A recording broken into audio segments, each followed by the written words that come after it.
Alors, rebonjour à tous. Bienvenue. C'est bon, Serge? Alors, permettez-moi, avant de commencer, de prier pour un frère qui habituellement est ici le dimanche matin. Et puis, on entend sa mémoire régulièrement alors qu'il nous cite la parole de Dieu, là, sans difficulté aucune. Alors, je voudrais te demander au Éternel de prendre soin de notre frère Pierre Leblanc, te demandant de le couvrir de ta grâce, te demandant de prendre soin de son corps. Merci parce que tu l'as dirigé à t'accepter comme Seigneur et Sauveur et en tant que ton enfant. Mais on te demande de prendre soin de lui et de le soigner et permettre qu'il trouve des soins adéquats, des bons diagnostics et puis qu'il soit complètement guéri. C'est dans le nom de Jésus que nous prions. Amen.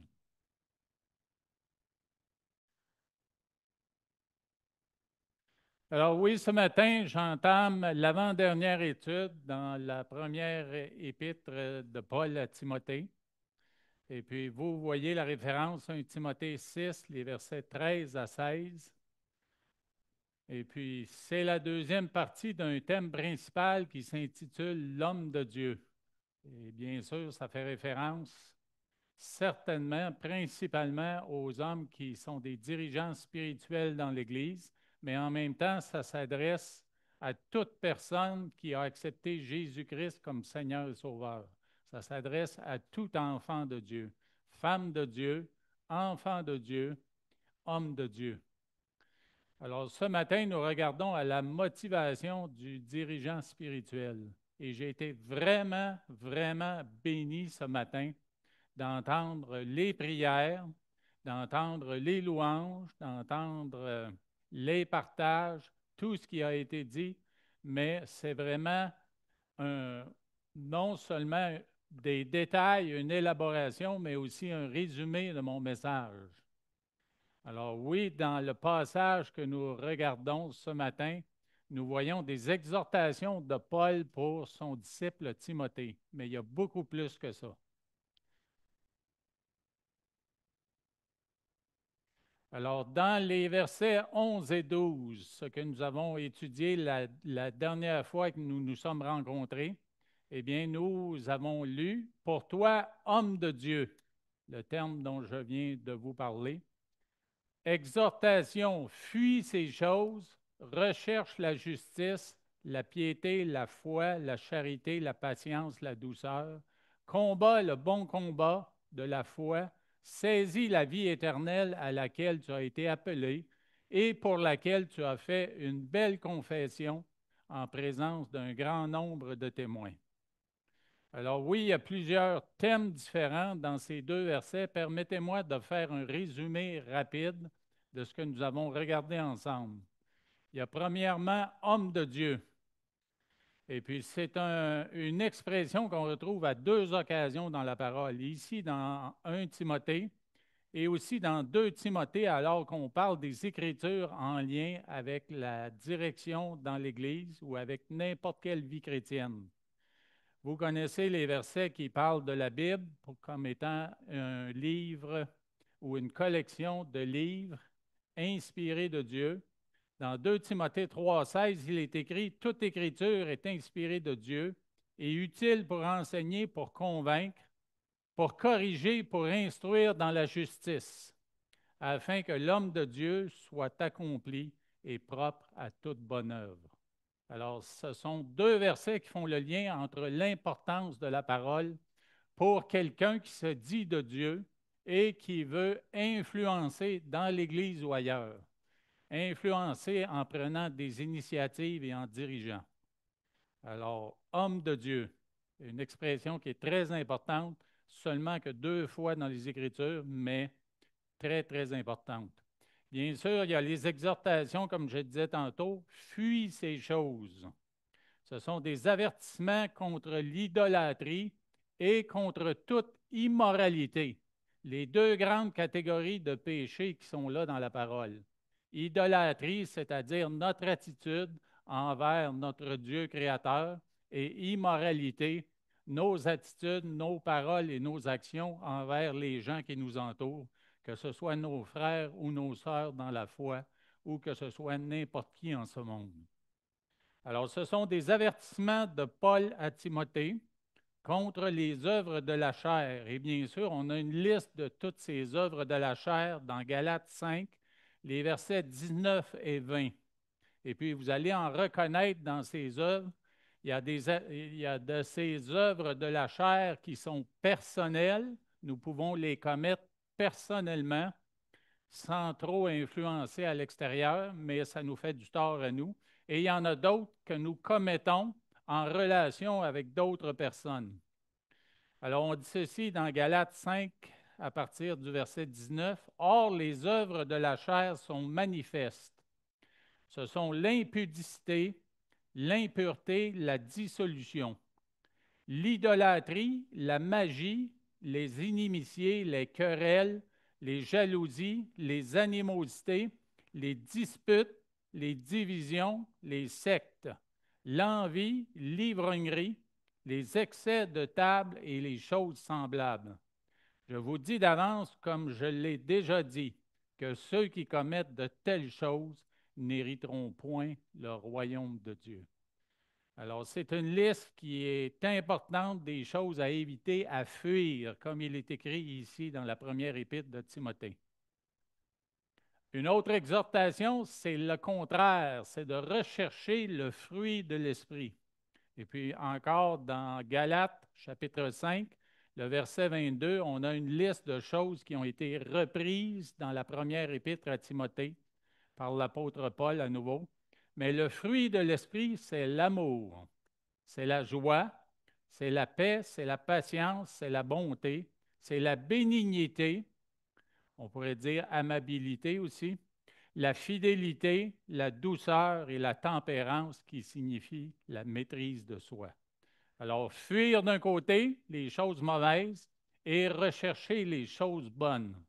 Et puis la parole de Dieu est assez complète pour nous guider dans bien des reconnaissances de ce qui est mal et bien des reconnaissances de ce qui est bien, toujours avec l'aide de notre conscience à l'intérieur qui nous approuve ou nous accuse tour à tour.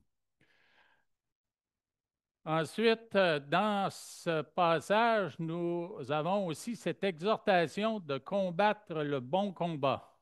Et puis le bon combat, bien sûr, c'est un combat qui est le combat pour la foi et la piété. Et c'est un combat contre trois ennemis principaux.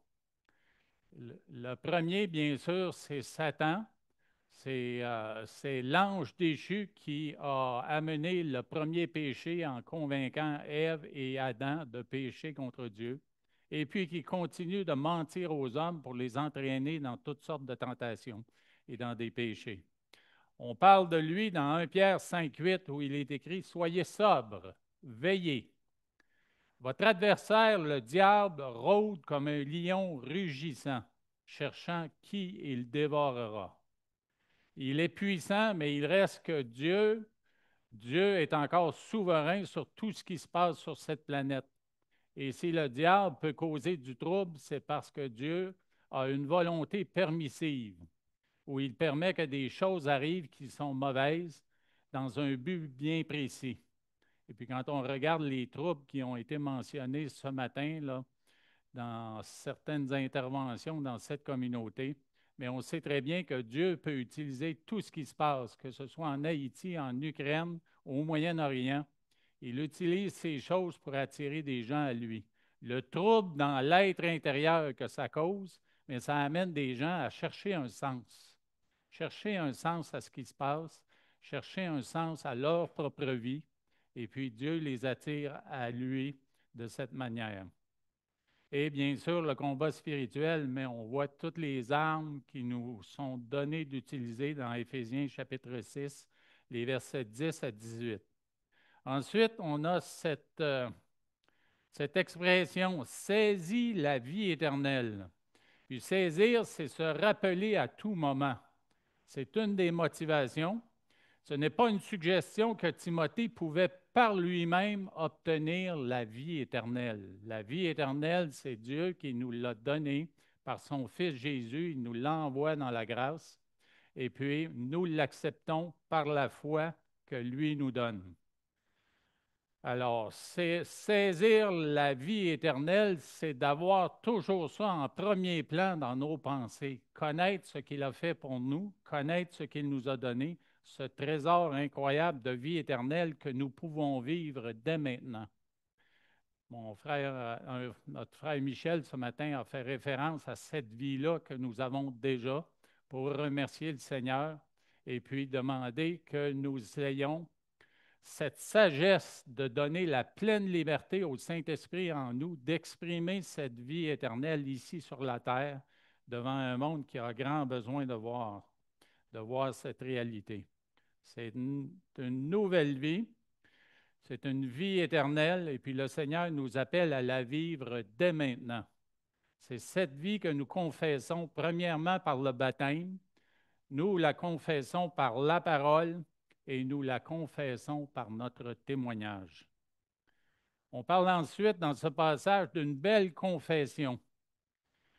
Une confession, bien sûr, c'est de démontrer à ceux qui nous entourent, de démontrer au monde cette vie-là que nous vivons dans notre être intérieur. Et puis en ce qui concerne Timothée qui a fait une belle confession, mais beaucoup des commentateurs bibliques disent que cette confession, il l'a faite non seulement à son baptême, mais il l'a possiblement fait aussi quand il a été ordonné pasteur. Alors, confesser, c'est de reconnaître, c'est d'acquiescer ce que Dieu dit. C'est être d'accord avec lui, c'est de dire comme Dieu. Alors, quand nous confessons la parole, nous acceptons, nous confessons cette parole comme étant la vérité. Nous disons comme Dieu. Alors, rappelons-nous que dans sa première épître, l'épître à Timothée, Paul l'exhorte à plusieurs reprises.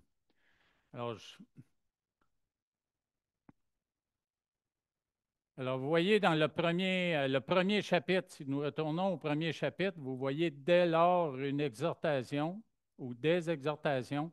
Je te rappelle l'exhortation que je te dis à mon départ pour la Macédoine, lorsque je t'engageai à rester à Éphèse afin de recommander à certaines personnes de ne pas enseigner d'autres doctrines et de ne pas s'attacher à des fables et à des généalogies sans fin qui produisent des discussions plutôt qu'elles n'avancent l'œuvre de Dieu dans la foi.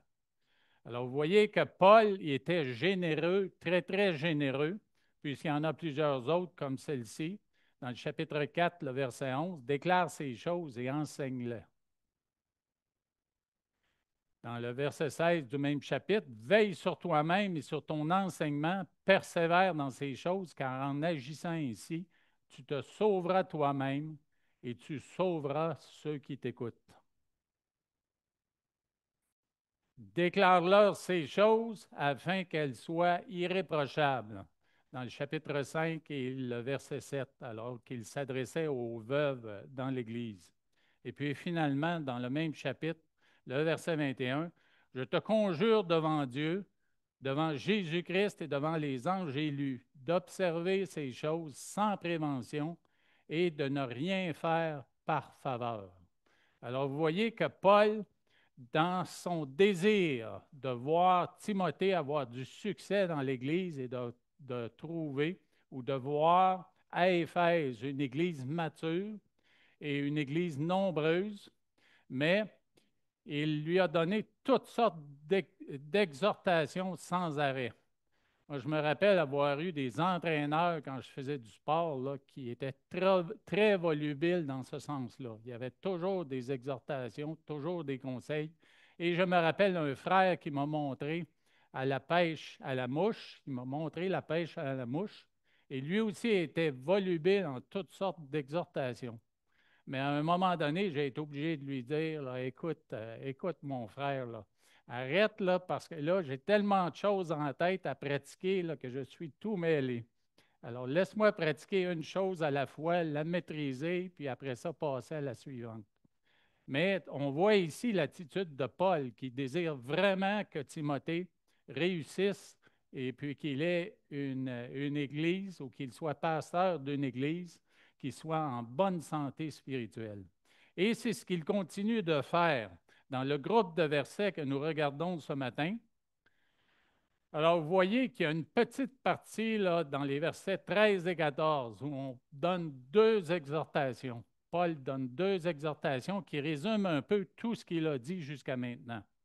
Gardez le commandement et de vivre sans tâche, sans reproche. Alors, c'est vraiment s'attacher à la parole de Dieu pour l'assimiler lui-même et la mettre en pratique lui-même afin d'être un modèle pour toute sa communauté et tous les gens qui les verraient vivre leur vie chrétienne. Mais le passage principal contient autre chose. Parce qu'on a beau avoir des exhortations et des encouragements, comme des parents pourraient le faire avec de jeunes enfants. Fais ceci, fais cela, fais pas ça comme ça, fais ça plutôt comme ça. Puis à un moment donné, les enfants, là, ils arrivent à un certain âge, ils disent pourquoi? Pourquoi? Pourquoi? Pourquoi dans tout ce qu'on leur dit? Alors ici, Paul devient généreux, il change un peu sa façon d'écrire ou ce qu'il écrit pour ajouter dans les versets qui sont là une motivation, un encouragement qui va plus loin que juste la parole. Et c'est sur quoi ce matin, mais je voudrais mettre l'emphase.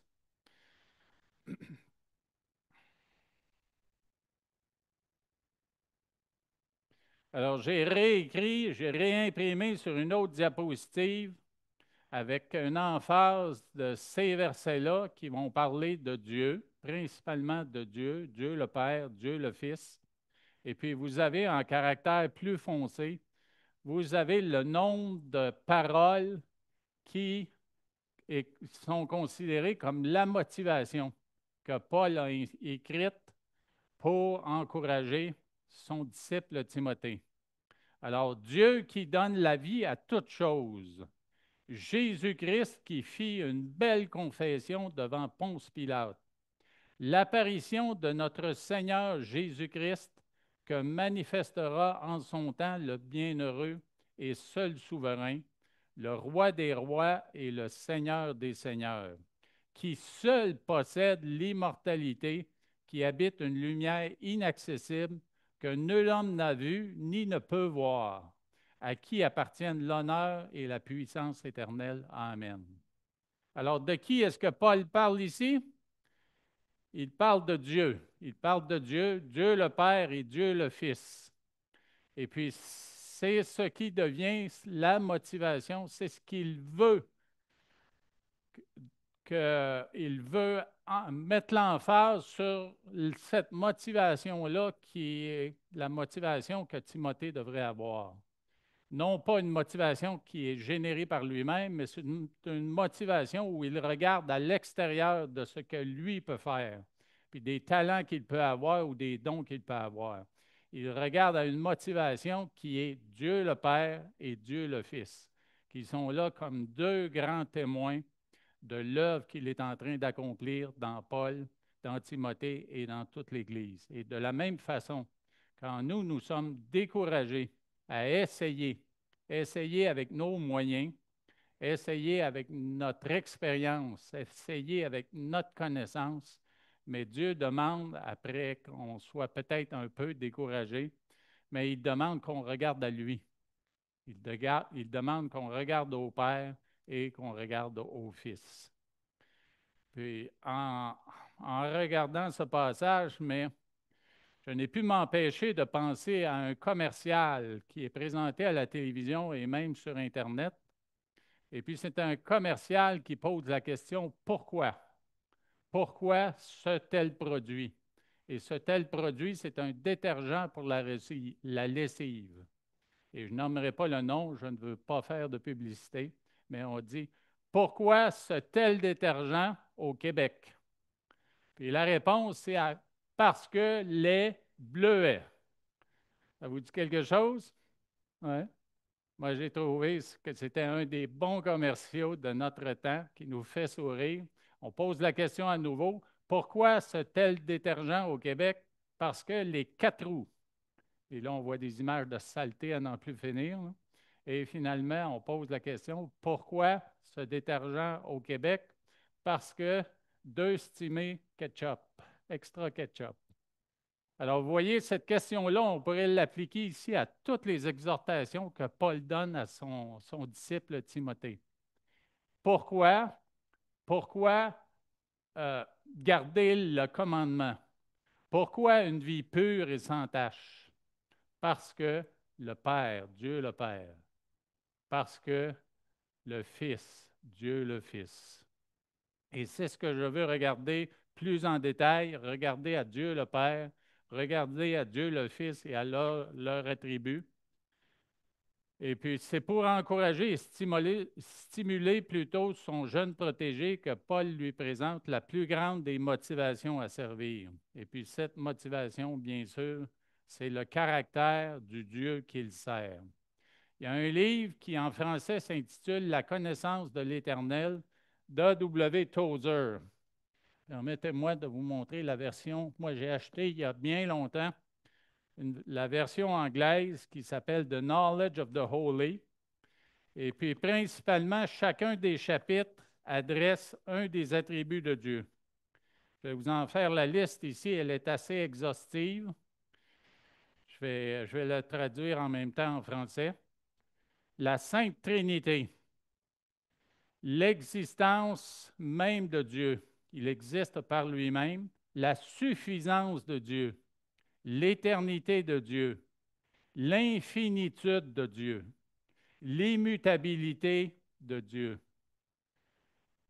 son omniscience, sa sagesse, son omnipotence, sa transcendance, son omniprésence, sa fidélité, sa bonté, sa justice, sa miséricorde, sa grâce, son amour, sa sainteté et sa souveraineté.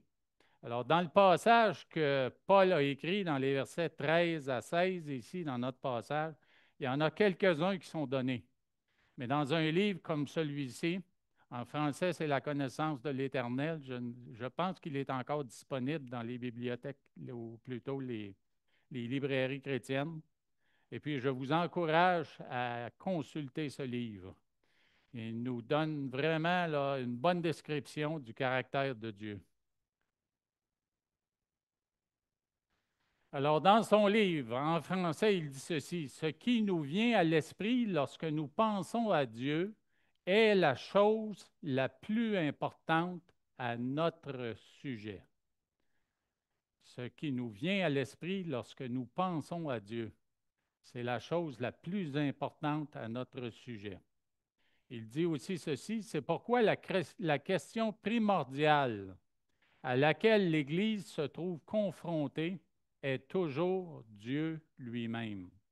Et le fait le plus significatif pour tout homme n'est pas ce qu'il dit ou accomplit à un moment précis, mais bien la façon dont il conçoit Dieu au plus profond de son cœur. Il y a dans son passage d'introduction, dans son livre, il va même jusqu'à dire que la perspective ou la compréhension que nous avons de Dieu, si elle est erronée et qu'elle influence notre façon, elle influence incorrectement notre façon de penser, nos idées, nos attitudes, nos paroles et nos actions, c'est une perception idolâtre de Dieu que nous avons. Alors, il est important d'être dans la parole de Dieu, de bien la connaître, afin que notre perspective que nous avons de Dieu, la connaissance que nous avons de lui, elle soit la plus pure possible. Alors, j'en ai lu 19 ici dans le livre de A.W. Tozer, mais dans le passage, on en discerne beaucoup moins, on en discerne quand même 5. Et ces 5-là, mais je voudrais élaborer un peu plus sur ces attributs de Dieu. Le premier, bien sûr, c'est la puissance de Dieu. On le reconnaît dans le verset 13. Je te recommande devant Dieu qui donne la vie à toutes choses et devant Jésus-Christ qui fit une belle confession devant Ponce Pilate. Alors, bien sûr, oui, Dieu crée la vie, Dans le psaume 95, le verset 6, à la toute fin, on l'appelle notre Créateur. Ce matin, on a fait allusion à cette création-là. Et quand on l'observe, quand on regarde tout autour, même quand on considère notre corps, oui, bien sûr, il peut se dérégler à cause de la situation de la planète, mais le corps, c'est une merveille. Puis on voit dans les inventions des hommes, on voit l'imitation de quelque chose qui se passe dans le corps. Par exemple, un ordinateur, le cerveau, les haut-parleurs, l'audio, les systèmes de son audio, l'oreille et les cordes vocales. Les systèmes de valves pour empêcher les retours. On a des valves dans notre cœur et ailleurs dans notre corps pour empêcher les retours de liquide. On a aussi la filtration au niveau des reins. Ce ne sont quelques-uns que des exemples qui sont là dans le corps que l'homme a copiés pour utiliser ça dans différents mécanismes sur la planète, dans toutes sortes de domaines. Bien sûr, Dieu soutient aussi la vie. Dans Acte 17, 28, on voit car en lui, nous avons la vie, le mouvement et l'être. On sait très bien que si Dieu, du jour au lendemain, disait pour telle personne, c'est fini, mais c'est fini le mouvement et l'être et la vie pour cette personne-là. Alors, c'est lui qui nous a donné le souffle de vie et c'est lui qui nous soutient encore.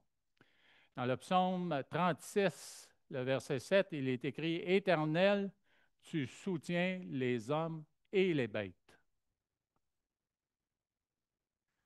Dieu protège aussi les siens, car l'Éternel aime la justice et il n'abandonne pas ses fidèles. Ils sont toujours sous sa garde. C'est encore dans les psaumes. Oui, le Seigneur prend soin de ses enfants. Et Dieu a le pouvoir de ressusciter, car Christ est ma vie et la mort m'est un gain, disait Paul. Il était convaincu et certain que rester lui amènerait encore des souffrances et il savait que s'il partait, ce serait un gain pour lui parce que ses souffrances seraient terminées. Mais on sait qu'il ajoute aussi que son désir, c'était de rester pour continuer son ministère. Alors, nous avons un Dieu le Père qui est créateur de toutes choses, qui les soutient par sa parole. Il donne la vie à toutes ces choses. Et puis, on voit Dieu le Fils ici dans le même passage, qui lui a fait une belle confession devant Ponce Pilate. Et quelle était cette confession-là? C'est une confession de confiance en son Père. C'est une confession de, de savoir qu'il avait un royaume qui l'attendait et qu'éventuellement, mais il serait maître de ce royaume-là et qu'il pourrait revenir parce que son père l'avait décrété que ce serait sa récompense pour son obéissance dans tout le plan merveilleux de salut que le Père avait conçu dans son amour. Alors, la conviction que Dieu peut ressusciter les morts libère l'homme de Dieu de la crainte de sacrifier sa vie au service de son maître. Alors, cette conviction-là que Dieu peut nous redonner la vie, mais nous permet d'affronter les difficultés en ce monde. Et on a parlé beaucoup d'Haïti ce matin, mais dans bien des pays du monde, certains en Afrique récemment, il y a beaucoup de chrétiens qui ont été confrontés à la mort et qui ont connu la mort. Mais qu'est-ce qui a permis qu'ils continuent leur témoignage chrétien de ne pas renoncer à Christ? Mais c'est cette conviction-là que Dieu peut ressusciter les morts comme Christ l'a fait quand il a marché sur la terre et comme Christ lui-même a été ressuscité. Alors l'homme de Dieu devrait donc accomplir courageusement tous ses ministères, toutes les œuvres que Dieu a préparées d'avance pour lui. Dans Luc 9, 24, nous avons un encouragement en ce sens où Jésus a dit, car celui qui voudra sauver sa vie la perdra, mais celui qui la perdra à cause de moi la sauvera. Alors oui, nous vivons dans une paix relative ici au Québec, mais rien ne nous dit que dans le futur, ça va continuer. Alors il faut être prêt à cela.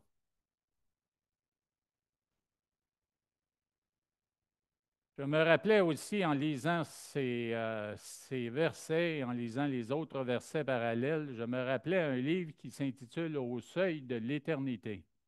Je ne sais pas si certains de vous l'avez lu, là. C'est un livre qui décrit les voyages missionnaires, les préparations missionnaires en même temps que la mort de 5 hommes martyrs en Équateur. Et ils sont morts ils ont été tués par des guerriers Waorani, un peuple qui était aussi appelé Oka. Alors, ce sont des hommes qui avaient cette conviction-là que Dieu pouvait ressusciter les morts et ils savaient que ce peuple-là était un peuple dangereux. Et puis, tous les autres tribus qui pouvaient côtoyer dans la jungle ce peuple-là les évitaient parce qu'ils étaient vraiment dangereux. Et puis, ces 5 hommes-là qui ont essayé de s'approcher malgré les certitudes et les convictions qu'il y avait en eux que c'était le bon moment après avoir essayé de les approcher avec un dispositif où ils leur déposaient dans leur village des cadeaux avec une corde et un avion qui tournait dans un seau. Ils déposaient des cadeaux pour la tribu. Mais quand ils se sont approchés en atterrissant près du peuple, mais c'est là qu'ils ont été tués. Puis le témoignage sur Internet, on voit le témoignage d'une jeune missionnaire qui est encouragée par le témoignage d'un de ses martyrs, Jim Elliot, et bien sûr aussi ses 4 compagnons de mission. Elle dit que croire aux promesses du retour de Christ et de l'établissement de son royaume éternel permet de vivre avec une foi inconditionnelle, sans limite, pleinement engagée envers Jésus-Christ. Alors, elle a décidé en lisant ce témoignage de vie-là, de ces 5 hommes-là, mais elle a décidé de s'engager aussi parce qu'elle avait cette conviction que Dieu était souverain et qu'il pouvait prendre soin d'elle dans n'importe quelle condition.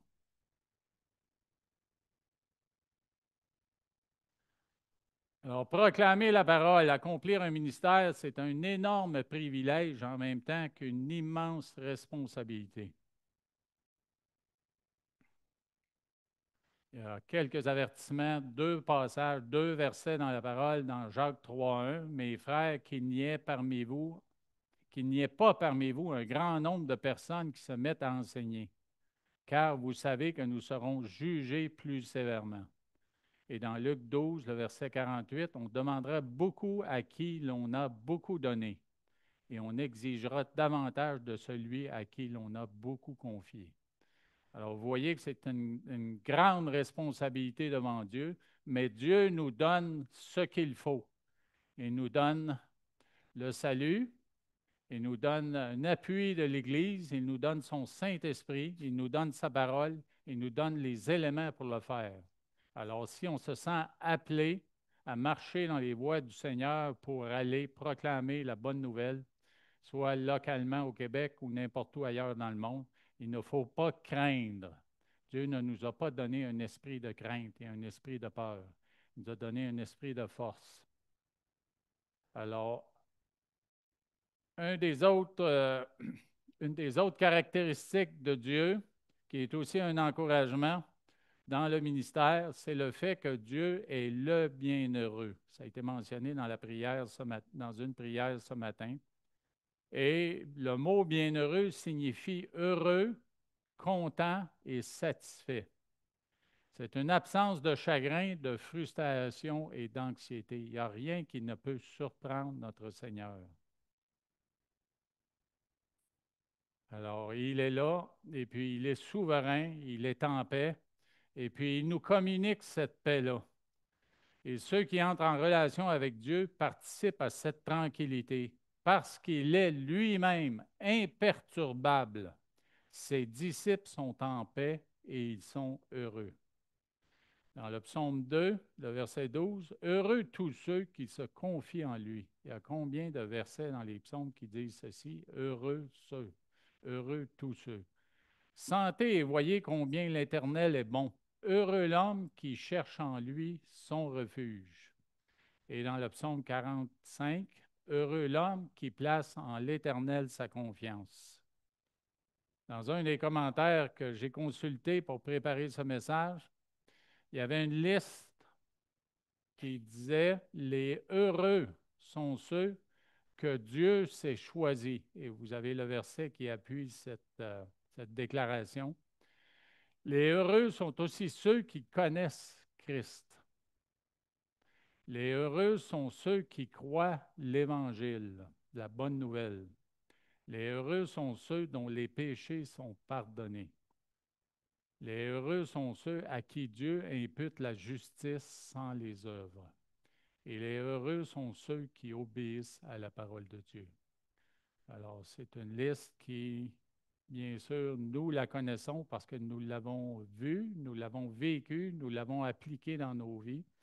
Mais j'apporte votre attention sur la dernière ligne qui obéissent à la parole de Dieu. Dans la parole de Dieu, nous sommes encouragés dans le sermon sur la montagne à être parfaits comme notre Père céleste est parfait. Qui ici pourrait se dire parfait dans sa vie chrétienne? Personne. Personne. Mais le Seigneur a toujours un pardon à nous accorder. Mais nous devons quand même faire certain que nous ne prenons pas une attitude de péché, une attitude où ça revient continuellement et de plus en plus comme dans un tourbillon, on s'enfonce pour éventuellement disparaître là.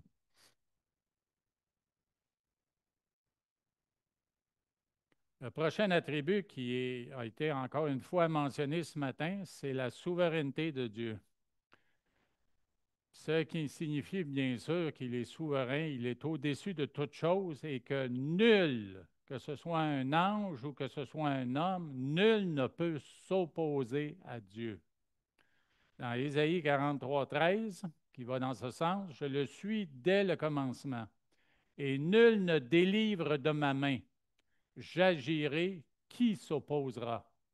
Alors, quand lui apporte un jugement chez un peuple, apporte un jugement dans une situation, qui peut s'opposer à ça? Est-ce que Satan va pouvoir s'opposer au décret que Dieu a prononcé contre lui? Le fait de le chasser du ciel et éventuellement de l'envoyer en enfer pour l'éternité. Il ne peut pas s'opposer malgré sa grandeur, malgré la beauté qu'il avait et malgré la puissance du fait qu'il est un ange, puis qu'il a beaucoup de moyens à sa disponibilité. Dans Apocalypse 17, 14, ils combattront contre l'agneau et l'agneau les vaincra parce qu'il est le Seigneur des Seigneurs et le Roi des Rois et les appelés, les élus et les fidèles qui sont avec lui les vaincront aussi. Alors, une déclaration de victoire finale et totale contre toute puissance du mal, qu'elle soit humaine ou angélique. La souveraineté de Dieu est la doctrine la plus encourageante et la plus réconfortante de toute l'Écriture. Elle donne à l'homme de Dieu le courage d'accomplir son devoir spirituel avec excellence et avec diligence. L'homme de Dieu ne devrait reculer devant aucun danger, car la volonté de Dieu s'accomplit toujours. Car la volonté de Dieu s'accomplit toujours. Dans Isaïe 46, le verset 11, c'est écrit, « C'est moi qui appelle de l'Orient un oiseau de proie, d'une terre lointaine un homme pour accomplir mes desseins. Je l'ai dit et je le réaliserai. Je l'ai conçu et je l'exécuterai. » Alors, cette souveraineté, c'est vraiment réconfortant devant tout ce qui se passe autour de nous, peu importe que le problème soit personnel, qu'il soit familial, qu'il soit international, national, peu importe. La souveraineté de Dieu nous dit, sois en paix. Sois en paix. C'est dans le calme et la tranquillité que sera notre salut. Arrêtez et sachez que je suis Dieu, nous dit l'Éternel. Et bien sûr, un autre attribut de Dieu, c'est qu'il est le seul qui possède l'immortalité. Alors, parce qu'il la possède, il peut la donner, bien sûr, et il nous la donne à nous, l'immortalité, dans le sens que nous serons avec Christ pour l'éternité, puisque nous sommes sauvés, nos péchés sont pardonnés. La réalité est que Dieu est unique dans le fait qu'il existe à l'extérieur du temps et qu'il a lui-même créé ce temps-là. Les trois personnes de la Trinité divine sont éternelles. Immortalité traduit le mot grec athanasia, qui signifie impérissable. Dieu a la vie infinie qui ne peut lui être enlevée. Cette qualité, il l'a communiquée aux hommes et aux anges qu'il a créés. Dans Ésaïe 40, 28, il est écrit ceci: ne le sais-tu pas?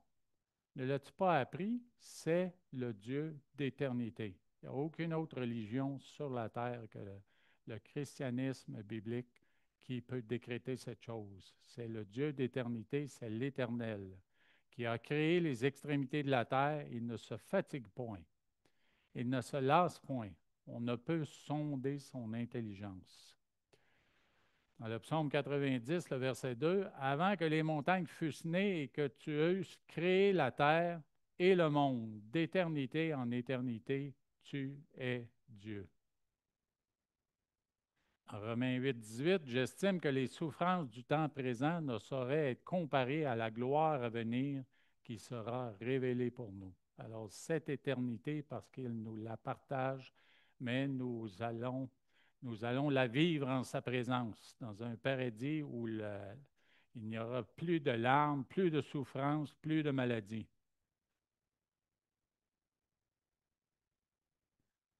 Et dans 2 Corinthiens 4, le verset 17, car nos légères afflictions du moment présent produisent pour nous, au-delà de toute mesure, un poids éternel de gloire, parce que nous regardons non point aux choses visibles, mais à celles qui sont invisibles. Car les choses visibles sont passagères et les invisibles sont éternelles. Je peux vous dire que dans différentes phases de ma vie chrétienne, comme c'est probablement le cas pour la plupart d'entre vous, c'est qu'il y a des moments où on quitte des yeux ces vérités-là concernant notre Créateur, notre Dieu et son Fils Jésus-Christ. Et puis c'est là qu'on commence, comme Pierre, quand il a quitté Jésus des yeux sur la mer de Galilée, on commence à enfoncer dans le découragement, enfoncer dans les mensonges que Satan peut nous présenter en disant cette situation-là, là, ça va dégénérer, puis ça va produire ceci, puis cela, puis encore cela. Et puis c'est là qu'on tombe dans une tristesse, une peine et un manque de foi qui nous amène au découragement et possiblement à la dépression. Alors, c'est pourquoi il faut toujours garder devant nos yeux la grandeur de notre Dieu, la grandeur de ce qu'il a fait, la grandeur de ce qu'il fait aujourd'hui et la grandeur de ce qu'il va faire dans le futur. Il est aussi un Dieu saint. On dit ici qu'il habite une lumière qui est inaccessible, que nul homme n'a vu ni ne peut voir. Bien sûr, aujourd'hui, on voit dans le monde, là, pour les gens qui ne connaissent pas Dieu, selon ce qui est écrit dans la Bible, on voit des gens qui vont dire mon chum là-haut. Ouais, moi, je vais parler à mon chum là-haut.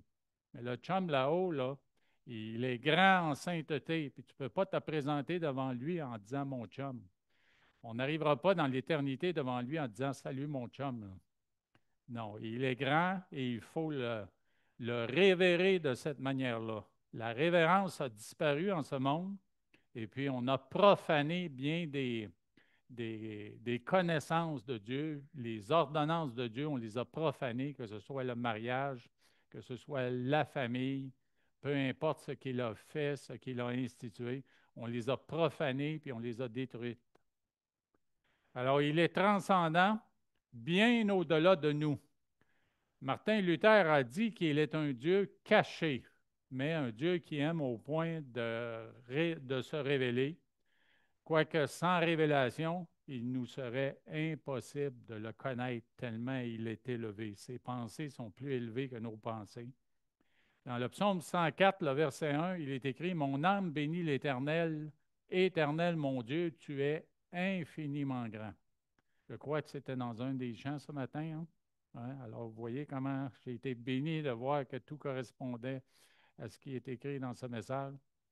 Tu es revêtu d'éclat et de magnificence, et il s'enveloppe de lumière comme d'un manteau. Dans Exode 33, 19, on voit ici une intervention entre Dieu et puis Moïse, où l'Éternel dit à Moïse: je ferai passer devant toi toute ma bonté, et je proclamerai devant toi le nom de l'Éternel, Je fais grâce à qui je fais grâce et miséricorde à qui je fais miséricorde. L'Éternel dit, tu ne pourras pas voir ma face, car l'homme ne peut me voir et vivre. Dans sa condition de pécheur, on ne peut pas, mais éventuellement, dans l'éternité, nous allons pouvoir le voir face à face dans toute sa grandeur. Exode 15, 11, qui est comme toi parmi les dieux, ô Éternel? Qui est comme toi, magnifique en sainteté, digne de louange, opérant des prodiges? Alors, gardons toujours à l'esprit ces déclarations concernant notre Dieu. Heureux ceux qui ont le cœur pur, car ils verront Dieu. Ce salut qui nous donne cette sanctification, cette purification, cette rédemption vont nous permettre de voir Dieu. Mais moi, j'aime penser que présentement sur la terre, le fait que nous le connaissons et que nous connaissons sa parole, nous ne le voyons pas face à face, mais un peu comme le vent. On ne peut pas voir le vent, mais on peut voir son effet. Alors, on peut reconnaître dans ce qui se passe autour de nous, dans des circonstances, dans des transformations, dans des changements, dans des bénédictions, on peut voir Dieu. Pas sa personne, mais son influence. Aujourd'hui, nous avons une vision qui est limitée comme au moyen d'un miroir, d'une manière obscure. C'est ce que dit le 1 Corinthiens 13, le verset 12. Mais plus loin, dans notre vie éternelle, nous allons voir, non pas comme dans un miroir, mais directement. Une bonne connaissance de la personne de Dieu motive les hommes de Dieu à le servir fidèlement. Le désir de Paul était d'imprégner dans l'esprit de Timothée cette compréhension. Elle lui permettait de persévérer devant les grands défis qu'il avait dans l'Église d'Éphèse. C'est sûr que Timothée avait des grands défis parce qu'il était jeune et parce qu'il n'était pas de la place. Et puis on parle des faux enseignants, on parle de toutes sortes de problèmes dans les églises de ce temps-là, comme il y en a aujourd'hui. Je veux prier qu'il y en ait de moins en moins, puis que les gens s'engagent complètement et totalement à marcher dans les voies du Seigneur et que la direction non seulement de notre Église, mais de toutes les églises chrétiennes sur la planète soit transformée pour que nous ayons une Église en santé spirituellement et que nous puissions dire, là, quand on a ces commandements-là, d'être, laissez-moi revenir derrière, là, de vivre une vie d'ordre, une vie pure, là,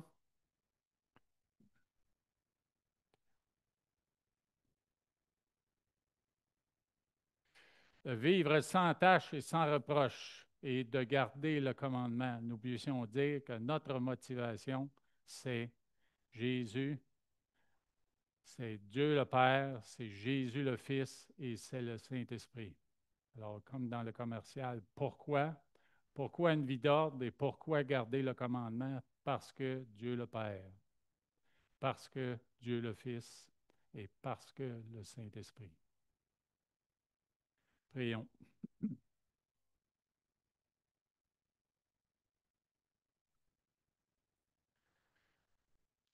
Oui, Éternel, il est toujours bon de s'arrêter et puis de regarder en profondeur à ta parole. On te remercie pour Paul, l'inspiration que tu lui as donnée pour écrire à son élève, son disciple Timothée. Alors, merci pour toutes les exhortations que tu lui donnes, que nous chérissons nous aussi aujourd'hui, mais en même temps, nous chérissons le témoignage qu'il te donne à toi, quant à ta personne et quant à tes attributs. Alors, on te prie, ô Éternel, que tu nous donnes la sagesse de toujours considérer que ce pourquoi nous nous sommes engagés à marcher dans tes voies, nous nous sommes engagés à recevoir Jésus-Christ comme Seigneur et Sauveur, à marcher dans tes voies et à te servir dans l'Église. Mais la raison principale, c'est le Père, le Fils et le Saint-Esprit. Alors, merci Dieu de mettre ça toujours au premier plan dans notre esprit, afin que nous marchions dans une pleine obéissance pour que le monde autour de nous puisse voir ta gloire et que nous soyons encouragés les uns les autres à continuer de te servir en toute obéissance. On reconnaît au Éternel que nous avons bien des faiblesses, nos corps prennent de l'âge, nos corps s'affaiblissent, mais toi, tu peux nous restaurer, tu peux nous fortifier. On veut s'appuyer sur toi, Seigneur, parce que tu es Dieu, parce que tu es Dieu le Fils et parce que tu es Dieu le Saint-Esprit. Merci dans ton nom, dans le nom glorieux de Jésus ton Fils. Amen. Bon dimanche.